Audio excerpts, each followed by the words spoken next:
Hey there, good evening, and welcome to Prog Monster. My name is Murph, and I'm the host of this show. A show dedicated to progressive rock, hard rock, heavy metal, and other forms of rock music. So tonight we're doing our series, which is Rock Greats Who Thrilled Us but have since passed on. This is the 2014 episode number 52. I'm going to do things a little bit different tonight. I've decided not to do two people tonight. I'm only going to do one person. Just because I did quite a bit of reading on this person. I didn't know a lot about them. Of course, I know who they are and their music and stuff, but I didn't know much about them as a person. So it took quite a bit of time to do that. And I decided just one person for tonight. So that person is going to be Jack Bruce of Cream, of course. He was born May the 14th, 1943 in Bishopbriggs, Lanarkshire, Scotland. That's a mouthful. He died October 25th, 2014 at the age of 71 in Sudbury, Suffolk, England. His music was rock, jazz, blues, and Latin. Basically, he was a vocalist, but he did also vocalist and bass player, of course, and he also played guitar, piano, and the double stand-up bass. He was active from 1962 until 2014 upon his death, right? So I didn't write much down about Jack Bruce. Very interesting life. I mean, he's played with so many different people. It'd be, the list would be 3 pages long if you want to put all those people down. But I don't really think that's all that necessary. He's famous, obviously most famous for his time with Cream, which was from 1966 to 68. Cream basically with him and Ginger Baker and, of course, Eric Clapton. Jack Bruce played in a lot. He had quite a few solo albums, quite a bit, and he had lots of different people play on those with him. He was friends with Rory Gallagher as well as Gary Moore. Him and Gary Moore and Ginger Baker formed BBM and released an album together. But as people know, Ginger Baker and Jack Bruce never got along very well. They didn't get along when they were in Cream, and it forced Bruce to leave. They didn't get along in BBM. The same always. They just had disparate personalities and didn't really like each other all that much. I think they respected each other musically, but just didn't get along personally very well. Anyways, Cream is considered one of the premier power trios of all time. They're not my particular favorite, but there's a lot of talent in this band. I think they produced 3 albums. I might be wrong there, but I think there's 3 studio. But that seems to be the story with Jack Bruce. Just about every project and every group that he formed and was involved with, they do 1 or 2 albums and then they would disband. A lot of the time it was because they didn't have a lot of commercials. He didn't have a lot of commercial success other than Cream and a few albums here and there with different people, but by and large he didn't have a tremendous amount of commercial success on the whole. I mean, he did have bits and pieces here, but not a lot on the whole, so consequently most of his incarnations with different people and different bands usually only lasted an album or 2 before something would light a fire to do something else, right? He did do quite a few solo albums, many of them not great commercial success, a couple of them did okay.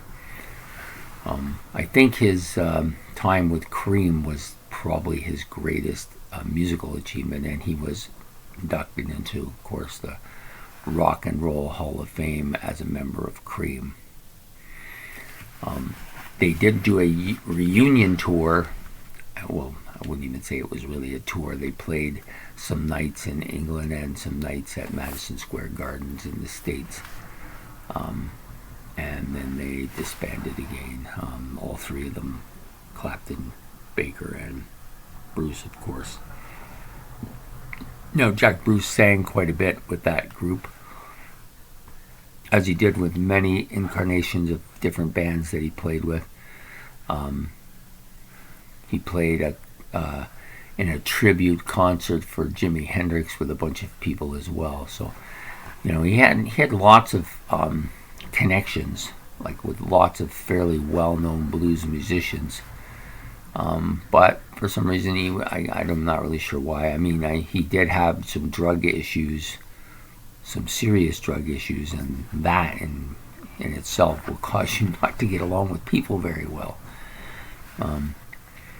Ultimately, those things caught up with him, and he died of liver cancer, basically, when he was 71. But I think he was a fantastic bass player in many ways. I like him because most of the bass players I like, John Entwistle, Geddy Lee, Chris Squire, all cite him as being influences on their music. And some bass players have gone as far as to say, who was it? Oh yeah, Roger Waters went as far as to say he was the greatest bass player of all time. I don't know if I agree with that or disagree with it, but certainly he had a huge influence on a lot of different musicians who greatly admired his abilities. And for that, I admire him as well. The music he plays has never been one amongst my favorite music, but I chose him tonight of all the people that had passed this year because I just think he's a standout among musicians.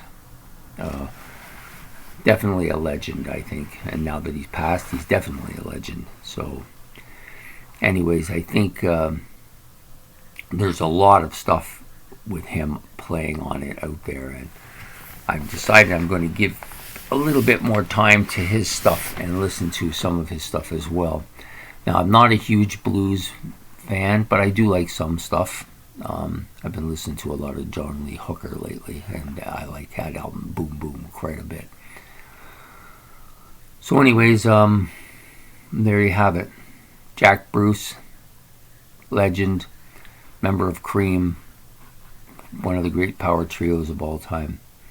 So some of the honorable mentions tonight, of course, the one will go to Johnny Winter. Of course, he was going to be the number 2 guy, but I decided that I didn't know enough about him and enough about Jack Bruce to spend my whole day studying both of them, and I chose Jack Bruce just because I have more affinity towards him. So anyways, some of the people who passed this year who I think deserve to be recognized for their great contributions to rock music: Dennis Fredrickson of Toto and Angel fame, Bob Casale of Devo.